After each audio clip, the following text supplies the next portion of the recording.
നമസ്കാരം, എല്ലാവർക്കും ആമീസ് ഫുഡ് കോർട്ടിലേക്ക് സ്വാഗതം. അപ്പോൾ ഇന്ന് ഉണ്ടാക്കുന്നത് ഒരു അടിപൊളി സ്പോഞ്ച് കേക്ക് ആണ്. നമ്മുടെ റെഡ് വെൽവെറ്റിനൊക്കെ ഉപയോഗിക്കാൻ പറ്റുന്ന ഒരു അടിപൊളി ബേസിക് സ്പോഞ്ച് കേക്ക് ആണ്. വളരെ ഈസി ആയിട്ട് നമ്മൾ ബട്ടർ മിൽക്ക് ഒന്നും യൂസ് ചെയ്യാതെ വളരെ സോഫ്റ്റ് ആയിട്ട് നല്ല സ്പോഞ്ചി ആയിട്ടുള്ള നല്ല പെർഫെക്റ്റ് ആയിട്ട് ഒരിക്കലും ഫെയിൽ ആവാത്ത ഒരു അടിപൊളി റെസിപ്പിയാണ്. അപ്പോൾ അതെങ്ങനെയാണ് നമുക്ക് പെർഫെക്റ്റ് ആയിട്ട് തന്നെ വീട്ടിൽ റെഡിയാക്കുന്നതെന്ന് നോക്കിയാലോ. നമുക്ക് സ്പോഞ്ച് റെഡിയാക്കാൻ തുടങ്ങാം. അപ്പോൾ അതിന് വേണ്ടിയിട്ട് ആദ്യം തന്നെ കേക്ക് ടിൻ ഒന്ന് സെറ്റാക്കി വെക്കാം. അതിന് വേണ്ടിയിട്ട് 7 ഇഞ്ചിന്റെ കേക്ക് ടിന്നാണ് എടുത്തിരിക്കുന്നത്. അത്യാവശ്യം നല്ല ഹൈറ്റ് ഉള്ള കേക്ക് ടിന്നാണ് കേട്ടോ എൻ്റെ 7 ഇഞ്ചിന്റെ പാൻ എന്ന് പറയുന്നത്. അതുകൊണ്ട് തന്നെ ഒറ്റയടിക്ക് നമുക്ക് ഇതിലേക്ക് ബാറ്റർ ഒഴിച്ചിട്ട് പെർഫെക്റ്റ് ആയിട്ട് ഉണ്ടാക്കിയെടുക്കാൻ പറ്റും. ഇനി അഥവാ ഹൈറ്റ് കുറഞ്ഞ കേക്ക് ടിന്നാണ് നിങ്ങളുടെ അടുത്തുള്ളതെങ്കിൽ 8 ഇഞ്ചിന്റെ എടുക്കാട്ടോ. അതിനുശേഷം ഒരു ബ്രഷ് വെച്ചിട്ട് ഇതേപോലെ കുറച്ച് ഓയില് നമ്മുടെ കേക്ക് ടിന്റെ ഉള്ളിലേക്ക് എല്ലാ ഭാഗത്തേക്കും ആകുന്ന വിധത്തിൽ ബ്രഷ് ചെയ്ത് കൊടുക്കാട്ടോ. കണ്ടില്ലേ, ഇതേപോലെ അങ്ങ് എല്ലാ ഭാഗത്തേക്കും നല്ല പോലെ അങ്ങ് ബ്രഷ് ചെയ്ത് കൊടുക്കാം. അതിനുശേഷം നമുക്ക് ഇതിന്റെ ഉള്ളിലേക്ക് കുറച്ച് മൈദപ്പൊടി ചേർത്ത് കൊടുത്തിട്ട് ഒന്ന് എല്ലാ ഭാഗത്തേക്കും ഒന്ന് സ്പ്രെഡ് ചെയ്ത് കൊടുക്കാം. ഞാനിപ്പോൾ 1 ടീസ്പൂൺ അളവിൽ മൈദപ്പൊടി ചേർത്ത് കൊടുക്കുന്നുണ്ട്. അപ്പോൾ ഞാൻ സൈഡിലേക്കൊന്നും നമ്മൾ ബട്ടർ പേപ്പർ വെച്ച് കൊടുക്കുന്നില്ല. അപ്പം അടിക്ക് പിടിച്ച് പോവാതിരിക്കാൻ വേണ്ടിയിട്ടാണ് നമ്മളിങ്ങനെ ചെയ്യുന്നത്. സൈഡൊക്കെ ഇങ്ങനെ പെട്ടെന്ന് മുരിഞ്ഞു പോവാതിരിക്കാൻ വേണ്ടി, കരിഞ്ഞു പോവാതിരിക്കാൻ വേണ്ടിയിട്ടാണ് ഇങ്ങനെ ചെയ്യുന്നത്. അപ്പോൾ ഇതാ ഞാൻ എല്ലാ ഭാഗത്തേക്കും മൈദ ഒന്ന് സ്പ്രെഡ് ചെയ്ത് കൊടുത്തിട്ടുണ്ട്. അതിനുശേഷം ബാക്കിയുള്ള മൈദ കൊട്ടി പുറത്തേക്ക് കളഞ്ഞിട്ടോ.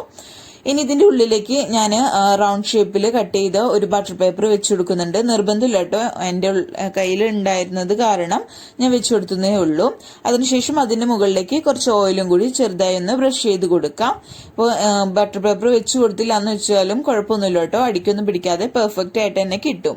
അപ്പൊ ഇത്രയും മതി. ഇതൊരു സൈഡിലേക്ക് മാറ്റി വെക്കാം.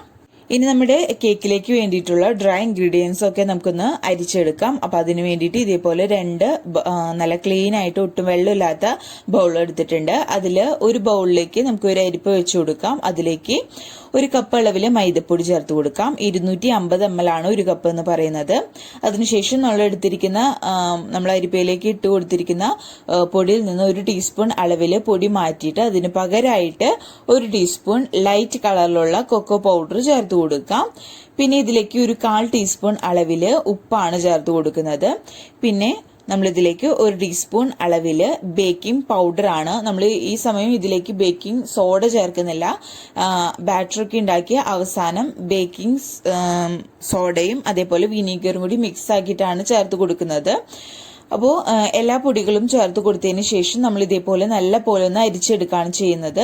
2-3 പ്രാവശ്യം നല്ല പോലെ അരിച്ചെടുക്കാട്ടോ. എന്നാലാണ് പൊടികളൊക്കെ എല്ലാ ഭാഗത്തേക്കും മിക്സ് ആയിട്ട് നമ്മുടെ സ്പോഞ്ച് നല്ല സോഫ്റ്റ് ആയിട്ട് കിട്ടുള്ളൂ. അപ്പോൾ ഇത് ഒരു 3 പ്രാവശ്യം നമുക്കിത് നല്ല പോലെ ഒന്ന് അരിച്ചെടുക്കാം.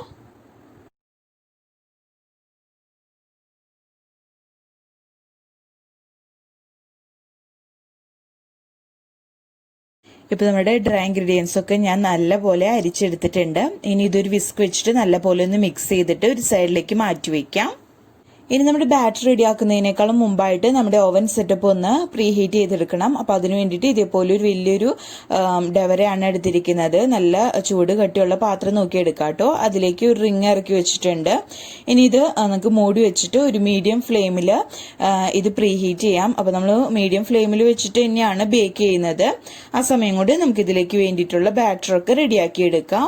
അപ്പൊ കേക്കിലേക്ക് വേണ്ടിയിട്ട് ഞാൻ 3 മുട്ടയാണ് കേട്ടോ എടുത്തിരിക്കുന്നത്. ഇനി അഥവാ നിങ്ങൾ എടുക്കുന്ന മുട്ട ചെറുതാണ് 4 മുട്ട വരെ ഉപയോഗിക്കാം. ഇനി ഇതിലേക്ക് നമുക്ക് 1 ടീസ്പൂൺ അളവിൽ വാനില എസൻസ് ചേർത്ത് കൊടുക്കാം. അതേപോലെ തന്നെ നമ്മൾ എന്ത് ഇൻഗ്രീഡിയൻസും കേക്കിലേക്ക് വേണ്ടിയിട്ട് എടുക്കുമ്പോൾ അത് റൂം ടെമ്പറേച്ചറിലായിരിക്കാൻ ശ്രദ്ധിക്കാം. എന്നാലാണ് നമുക്ക് പെർഫെക്റ്റ് ആയിട്ട് നമ്മൾ ഉദ്ദേശിക്കുന്ന രീതിയിൽ നമ്മുടെ കേക്ക് നല്ല സ്പോഞ്ചി ആയിട്ട് കിട്ടുള്ളൂ. അതേപോലെ തന്നെ ഇനി നമ്മുടെ മുട്ടയും നമ്മുടെ വാനില എസൻസും ഒന്ന് മിക്സ് ആയി വരുന്നത് വരയ്ക്കും ചെറിയൊരു സ്പീഡിലിട്ടിട്ട് ജസ്റ്റ് ഒന്ന് മിക്സ് ആക്കി ബീറ്റ് ചെയ്തെടുക്കാം. കണ്ടില്ലേ, ഇതേപോലെ ഒന്ന് ജസ്റ്റ് ഒന്ന് മിക്സ് ആക്കി കൊടുക്കാട്ടോ. അതിനുശേഷം നമുക്ക് ഇതിലേക്ക് പഞ്ചസാര ചേർത്ത് കൊടുക്കാം. ഞാനിപ്പോൾ ഇതിലേക്ക് വേണ്ടിയിട്ട് പൊടിച്ച പഞ്ചസാരയാണ് ചേർത്ത് കൊടുക്കുന്നത്. അപ്പോൾ 1 കപ്പ് അളവ്, അതായത് നമ്മൾ പൊടി അളന്നത് 250 ml കപ്പിലാണല്ലോ, ആ ഒരു കപ്പിൽ തന്നെ പൊടിച്ച പഞ്ചസാര 1 കപ്പ് എടുത്തിട്ടുണ്ട്. ഇനി പൊടിക്കാത്ത പഞ്ചസാരയാണ് എടുക്കുന്നതെങ്കിൽ 1/4 കപ്പ് മതി. ഇനി അഥവാ നിങ്ങൾക്ക് അധികം മധുരം വേണ്ടെങ്കിൽ അതിനനുസരിച്ച് നിങ്ങൾക്ക് കൂട്ടുകയും കുറയ്ക്കുകയും ചെയ്യാട്ടോ, കുഴപ്പമൊന്നുമില്ല. അപ്പോൾ നമ്മളിത് ഒറ്റയടിക്ക് പഞ്ചസാര ചേർത്ത് കൊടുക്കാതെ കുറേശ്ശെ ചേർത്ത് കൊടുത്തിട്ടാണ് കേട്ടോ മിക്സ് ചെയ്യുന്നത്. അപ്പോൾ പഞ്ചസാര ചേർത്ത് കൊടുക്കുമ്പോൾ നമ്മളൊരു മീഡിയം സ്പീഡിൽ ഇട്ടിട്ട് ഇത് ബീറ്റ് ചെയ്തെടുത്താൽ മതിയാകും. കണ്ടില്ലേ, കുറച്ച് ചേർത്ത് കൊടുക്കുക, നല്ലപോലെ എല്ലാ ഭാഗത്തേക്കും പഞ്ചസാര മിക്സ് ആയാൽ അടുത്ത ബാച്ച് ചേർത്ത് കൊടുക്കുക. അങ്ങനെ ബാച്ചായിട്ട് ചേർത്തിട്ട് നല്ല പോലെ ഇതൊന്ന് ബീറ്റ് ചെയ്തെടുക്കാം. പഞ്ചസാര മൊത്തം ഇതിൽ ഒരു മീഡിയം സ്പീഡിൽ ഇട്ടിട്ട് ഒന്ന് മിക്സ് ആക്കിയതിന് ശേഷം നമുക്കിത് ഹൈ സ്പീഡിൽ ഇട്ടിട്ട് നല്ല ഫ്ലഫി ആയി വരുന്നത് വരയ്ക്കും ബീറ്റ് ചെയ്തെടുക്കണം. ആ മുട്ടയുടെ മഞ്ഞ കളറൊക്കെ മാറി നല്ല വൈറ്റ് കളറായി വരുന്നത് വരയ്ക്കും നമ്മളിത് ബീറ്റ് ചെയ്തെടുക്കുക കേട്ടോ, ഹൈ സ്പീഡിലിട്ടിട്ട്. എന്നാലാണ് നമ്മൾ ഉദ്ദേശിക്കുന്ന രീതിയിൽ നല്ല സ്പോഞ്ചി ആയിട്ടും ആ മുട്ടയുടെ സ്മെല്ലൊന്നും ഇല്ലാതെ അടിപൊളിയായിട്ട് പെർഫെക്റ്റ് ആയിട്ട് നമ്മുടെ സ്പോഞ്ച് കിട്ടുള്ളൂ. അപ്പൊ നല്ല പോലെ ഇത് ബീറ്റ് ചെയ്തെടുക്കാം. ഇപ്പൊ ഇതാ നമ്മളുടെ എഗ്ഗ് ഞാൻ നല്ല പോലെ ബീറ്റ് ചെയ്തെടുത്തിട്ടുണ്ട്. കണ്ടില്ലേ, നല്ല വൈറ്റ് കളറിൽ നല്ല ക്രീമി ടെക്സ്ചറിൽ നമുക്ക് കിട്ടിയിട്ടുണ്ട്. ഈ ഒരു കൺസിസ്റ്റൻസിയിൽ വേണം നമുക്ക് നമ്മുടെ എഗ്ഗ് ബീറ്റ് ചെയ്തെടുക്കാൻ വേണ്ടിയിട്ട്. നമ്മുടെ എഗ്ഗ് ഡബിൾ ആയിട്ട് വന്നിട്ടുണ്ട്. കണ്ടില്ലേ, നല്ല വൈറ്റ് കളറിലായിട്ട് വന്നിട്ടുണ്ട്. കണ്ടില്ലേ, നല്ല ക്രീമി ടെക്സ്ചറിൽ വന്നിട്ടുണ്ട് കേട്ടോ. അപ്പൊ ഇത്രയും മതി. ഇനി ഇതിലേക്ക് നമുക്ക് ഓയിൽ ചേർത്ത് കൊടുക്കാം. ഞാനിപ്പോ ഒരു 1/4 കപ്പ് അളവില് സൺഫ്ലവർ ഓയിൽ ആണ് യൂസ് ചെയ്തിരിക്കുന്നത്. അത് ഇതിലേക്ക് ചേർത്തിട്ട് ജസ്റ്റ് ഒന്ന് മിക്സ് ചെയ്ത് കൊടുക്കാം. ലോ സ്പീഡിലിട്ടിട്ട് ഒന്ന് ബീറ്റ് ചെയ്തെടുക്കാം. ഓവർ സ്പീഡിൽ ആക്കിയിട്ട് ഇത് ഒരുപാട് നേരം ബീറ്റ് ചെയ്യേണ്ട ആവശ്യമില്ല. ജസ്റ്റ് ഒന്ന് മിക്സ് ആവുന്നത് വരയ്ക്കും ബീറ്റ് ചെയ്തെടുക്കാം. കണ്ടില്ലേ, നല്ല ക്രീമി ടെക്സ്ചറിലേക്ക് കിട്ടിയിട്ടുണ്ട്. അപ്പൊ ഇത്രയും മതി. ഇനി ഇതിലേക്ക് നിങ്ങൾക്ക് പൊടികളൊക്കെ ചേർത്ത് കൊടുക്കാം. കേക്കിലേക്ക് വേണ്ടിയിട്ട് ഞാനൊരു 1/4 കപ്പ് അളവില് നമ്മൾ ഓയിൽ അളന്ന അതേ ഒരു കപ്പിൽ തന്നെ റൂം ടെമ്പറേച്ചറിലുള്ള പാൽ എടുത്തിട്ടുണ്ട്. അതൊരു കപ്പിലേക്ക് ചേർത്ത് കൊടുക്കാം. ഇനി ഇതിലേക്ക് നമ്മൾ ഷെഫ് മാസ്റ്ററിന്റെ സൂപ്പർ റെഡ് കളറാണ് എടുത്തിരിക്കുന്നത്. അപ്പോൾ അത് നല്ല പോലെ ഒന്ന് ഷേക്ക് ചെയ്തിട്ട് നമുക്ക് നമ്മുടെ പാലിലേക്ക് ഒന്ന് മിക്സ് ചെയ്ത് വെക്കാം. അപ്പോൾ നമുക്ക് എല്ലാ ഭാഗത്തേക്കും ഇങ്ങനെ പാൽ ഒഴിച്ച് കൊടുക്കുമ്പോൾ നമ്മുടെ ബാറ്ററിലേക്ക് മിക്സ് ചെയ്തെടുക്കാൻ വേണ്ടിയിട്ട് കളറ് എളുപ്പമായിരിക്കും. അതിന് വേണ്ടിയിട്ടാണ് അങ്ങനെ ചെയ്യുന്നത്. ഞാനിപ്പോൾ ഒരു 1/2 ടീസ്പൂൺ കളറ് പാലിൽ ചേർത്തിട്ട് ഒന്ന് മിക്സ് ചെയ്ത് വെക്കുന്നുണ്ട്. അപ്പോൾ കുറവ് തോന്നുകയാണെങ്കിൽ നമുക്ക് മിക്സ് ചെയ്യുന്ന സമയത്ത് ബാറ്ററിൽ കുറവ് തോന്നുകയാണെങ്കിൽ ചേർത്ത് കൊടുക്കാവുന്നതേ ഉള്ളൂ. അപ്പൊ നിങ്ങൾക്ക് എന്തോരം കളറ് വേണം അതിനനുസരിച്ച് മിക്സ് ചെയ്ത് വെക്കാട്ടോ. ഇപ്പൊ ഇതാ നമുക്കിനി നമ്മുടെ ബാറ്ററി മിക്സ് ചെയ്യാൻ തുടങ്ങാം. അപ്പൊ നമ്മുടെ പാലും അതേപോലെ നമ്മുടെ മുട്ട ബീറ്റ് ചെയ്തതും അതേപോലെ തന്നെ നമ്മുടെ ഡ്രൈ ഇൻഗ്രീഡിയൻസ് ഒക്കെ റെഡി ആയിട്ടുണ്ട്. ഇനി ജസ്റ്റ് ഇതെല്ലാം കൂടി മിക്സ് ആക്കേണ്ട കാര്യമേ ഉള്ളൂ. നിങ്ങൾക്ക് വേണമെങ്കിൽ ഇതേപോലെ സ്പാച്ചിൽ ഉപയോഗിക്കാം, അതല്ലെങ്കിൽ വിസ്ക് വെച്ചിട്ട് മിക്സ് ചെയ്ത് കൊടുക്കാവുന്നതേ ഉള്ളൂ. ഇപ്പൊ ഞാൻ ഇതേപോലെ സ്പാച്ചിൽ വെച്ചിട്ട് ഫോൾഡ് ചെയ്തെടുക്കുകയാണ് ചെയ്യുന്നത്. അപ്പോൾ നമുക്ക് ആദ്യം തന്നെ കുറച്ച് മൊത്തത്തിലങ്ങ് പൊടി ഇട്ട് കൊടുക്കാതെ കുറേശ്ശെ ഓരോ ബാച്ചായിട്ട് ആദ്യം പൊടി ഇട്ട് കൊടുക്കാം. അതിനുശേഷം അതൊന്ന് മിക്സ് ആക്കിയതിന് ശേഷം പാല് കുറച്ച് ഒഴിച്ചു കൊടുത്തിട്ട് മിക്സ് ചെയ്യാം. അങ്ങനെ ഈ പ്രൊസീജിയർ റിപ്പീറ്റ് ചെയ്യാം. അത്രയേ ഉള്ളൂ. അപ്പൊ ഇതേപോലെ നമ്മൾ കട്ട് ആൻഡ് ഫോൾഡ് മെത്തേഡിൽ ഒന്ന് ഫോൾഡ് ചെയ്തെടുക്കുകയാണ് ചെയ്യുന്നത്. മെല്ലെ നല്ല സ്നേഹത്തോടുകൂടി തന്നെ പതുക്കെ തന്നെ ചെയ്യാൻ ശ്രദ്ധിക്കുക കേട്ടോ.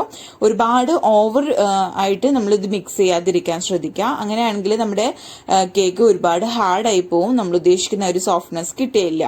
അപ്പോൾ നമ്മൾ പൊടി ചേർത്തിട്ടൊന്ന് മിക്സ് ആക്കി എടുത്തിട്ടുണ്ട്. ഇതിലേക്ക് നമ്മൾ കളർ കൂട്ടി ചേർത്ത് വെച്ചിരിക്കുന്ന നമ്മുടെ പാലും കൂടി കുറച്ച് ചേർത്ത് കൊടുത്തിട്ട് ഒന്ന് മിക്സ് ആക്കി കൊടുക്കാം. കണ്ടില്ലേ? അപ്പോൾ ഇത് റിപ്പീറ്റ് ചെയ്തിട്ട് നമുക്കിത് മൊത്തത്തിൽ അങ്ങ് ഇട്ടിട്ട് ആദ്യം പൊടിയിടാം, പിന്നെ പാലൊഴിക്കുക, പിന്നെ പൊടിയിടാം. അങ്ങനെ റിപ്പീറ്റ് ചെയ്ത് മൊത്തത്തിൽ അങ്ങ് ഒഴിച്ച് മിക്സ് ചെയ്ത് വെക്കാം.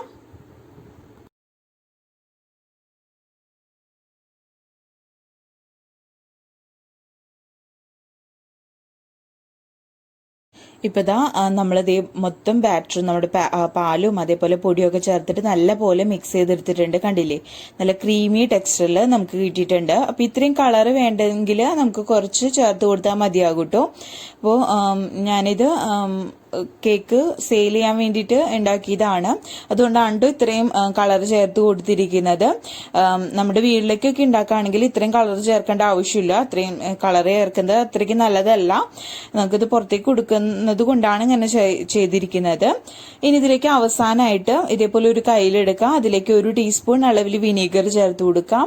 അതിലേക്ക് ഒരു 1/2 ടീസ്പൂൺ അളവിൽ ബേക്കിംഗ് സോഡയും കൂടി ചേർത്തിട്ട് നല്ല പോലെ ഒന്ന് മിക്സ് ചെയ്തിട്ട് ആ ഒരു പതയോടുകൂടി കൂടി തന്നെ നമ്മുടെ ബാറ്ററിലേക്ക് ഒഴിച്ചു കൊടുക്കാം.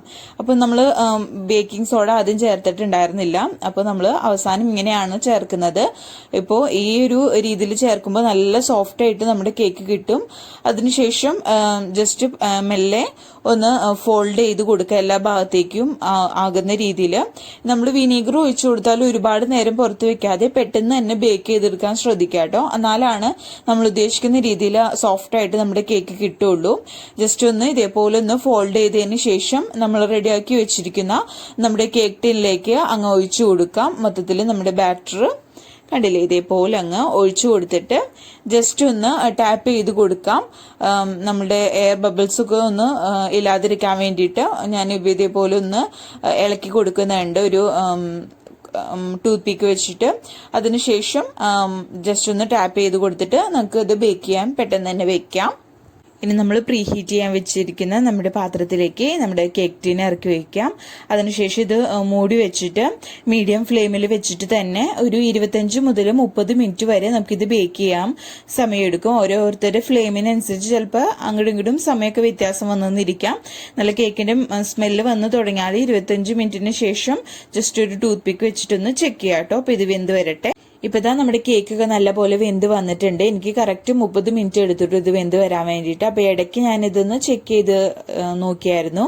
അപ്പൊ ഇതാ നമുക്കൊരു ടൂത്ത് പിക്ക് വെച്ചിട്ട് ഇതേപോലെ ഒന്ന് ചെക്ക് ചെയ്ത് നോക്കാം. കണ്ടില്ലേ, നല്ല ക്ലിയർ ആയിട്ട് വന്നിട്ടുണ്ട്. ഒട്ടി പിടിക്കാതെ തന്നെയാണ് വന്നിരിക്കുന്നത്. അപ്പൊ നമ്മുടെ കേക്ക് വെന്തു എന്നാണ് അർത്ഥം. ഈ ഒരു സമയത്ത് നമ്മള് ഫ്ലെയിം ഓഫ് ചെയ്തിട്ട് നമ്മുടെ ഈ പാത്രത്തിൽ നിന്ന് പുറത്തേക്ക് മാറ്റി വെക്കാം. അതിനുശേഷം ഇത് ചൂടാറിയതിനു ശേഷം നമുക്ക് ഈ പാത്രത്തിൽ നിന്ന് വിടിച്ചെടുക്കാം. ഇപ്പതാ നമ്മുടെ കേക്ക് നല്ല പോലെ ചൂടാറി വന്നിട്ടുണ്ട്. കണ്ടില്ലേ, നല്ല സോഫ്റ്റ് ആയിട്ടാണ് നമ്മുടെ കേക്ക് ഇരിക്കുന്നത്. കണ്ടില്ലേ, നല്ല സ്പോഞ്ചി ആയിട്ട് നല്ല പെർഫെക്റ്റ് ആയിട്ട് തന്നെ കിട്ടിയിട്ടുണ്ട്. അപ്പോൾ നല്ല ടേസ്റ്റും ആണ് ഇത് കഴിക്കാൻ വേണ്ടിയിട്ട്. ഇനി ഇതിന്റെ ഫ്രോസ്റ്റിംഗ് ചെയ്യുന്നതൊന്നും ഞാനിപ്പോൾ കാണിക്കുന്നില്ല കേട്ടോ. കണ്ടില്ലേ, തൊടുമ്പോൾ തന്നെ അറിയാം നല്ല സോഫ്റ്റ് ആയിട്ട്, അത്രയ്ക്ക് സോഫ്റ്റ് ആയിട്ട് തന്നെയാണ് ഇരിക്കുന്നത്. അപ്പൊ ഇതൊന്ന് ട്രൈ ചെയ്ത് നോക്കുക എല്ലാവരും. നിങ്ങൾക്ക് ഒരിക്കലും ഫെയിൽ ആവാത്ത ഒരു റെസിപ്പി തന്നെയാണ് കേട്ടോ. പെർഫെക്റ്റ് ആയിട്ട് ഇനി നിങ്ങൾക്ക് റെഡ് വെൽവെറ്റ് ഒക്കെ ഉണ്ടാക്കുമ്പോൾ ഉണ്ടാക്കാൻ പറ്റുന്ന ഒരു സിമ്പിൾ ആയിട്ട് നമ്മൾ ബട്ടർ മിൽക്ക് ഒന്നും യൂസ് ചെയ്യാതെയാണ് ഇത് ഉണ്ടാക്കിയിരിക്കുന്നത്. പെർഫെക്റ്റ് ആയിട്ട് തന്നെ കിട്ടിയിട്ടുണ്ട് കേട്ടോ. അപ്പൊ എല്ലാവർക്കും ഈ വീഡിയോ ഇഷ്ടപ്പെട്ടെന്ന് വിചാരിക്കുന്നു. വീഡിയോ ഇഷ്ടപ്പെട്ടാൽ ലൈക്ക് ചെയ്യുക. അതേപോലെ ഫ്രണ്ട്സും റിലേറ്റീവ്സും ഒക്കെ ആയിട്ട് വീഡിയോ ഷെയർ ചെയ്യാനും മറക്കരുത്. ആദ്യമായിട്ട് വീഡിയോ കാണുന്നവർ ആരെങ്കിലും ഉണ്ടെങ്കിൽ ചാനൽ സബ്സ്ക്രൈബ് ചെയ്യാനും മറക്കരുത് കേട്ടോ. അപ്പോൾ നിങ്ങൾക്ക് ഇത് ചീസ് ക്രീം വെച്ചിട്ട് ഫ്രോസ്റ്റിംഗ് ചെയ്തെടുക്കാം. അതേപോലെ തന്നെ അതല്ലെങ്കിൽ ചീസ് ക്രീം ഇല്ലാതെ സാധാരണ നമ്മൾ വിപ്പിംഗ് ക്രീം വെച്ചിട്ട് തന്നെ ഫ്രോസ്റ്റിംഗ് ചെയ്ത് എടുക്കാം കേട്ടോ. അപ്പൊ അതിന്റെ വീഡിയോ ഞാൻ കാണിക്കുന്നില്ല. ജസ്റ്റ് ഇതിന്റെ സ്പോഞ്ചിന്റെ റെസിപ്പി മാത്രം നിങ്ങളായിട്ട് ഷെയർ ചെയ്യുന്നത്. അപ്പോൾ എല്ലാവർക്കും വീഡിയോ ഇഷ്ടപ്പെട്ടെന്ന് വിചാരിക്കുന്നു. നിങ്ങൾ തീർച്ചയായിട്ടും ഇതൊന്ന് ട്രൈ ചെയ്യാട്ടോ. എന്നിട്ട് നിങ്ങളുടെ അഭിപ്രായമൊക്കെ താഴെ കമന്റ് ബോക്സിൽ അറിയിക്കാനും മറക്കരുത്. അത്രയ്ക്ക് സൂപ്പർ സോഫ്റ്റ് ആയിട്ടുള്ളൊരു സ്പോഞ്ചിന്റെ റെസിപ്പി ആണ് കേട്ടോ. അപ്പോൾ അടുത്ത കിഡിലെ വിഭവമായിട്ട് വരുന്നത് വരയ്ക്കും. Bye, thank U.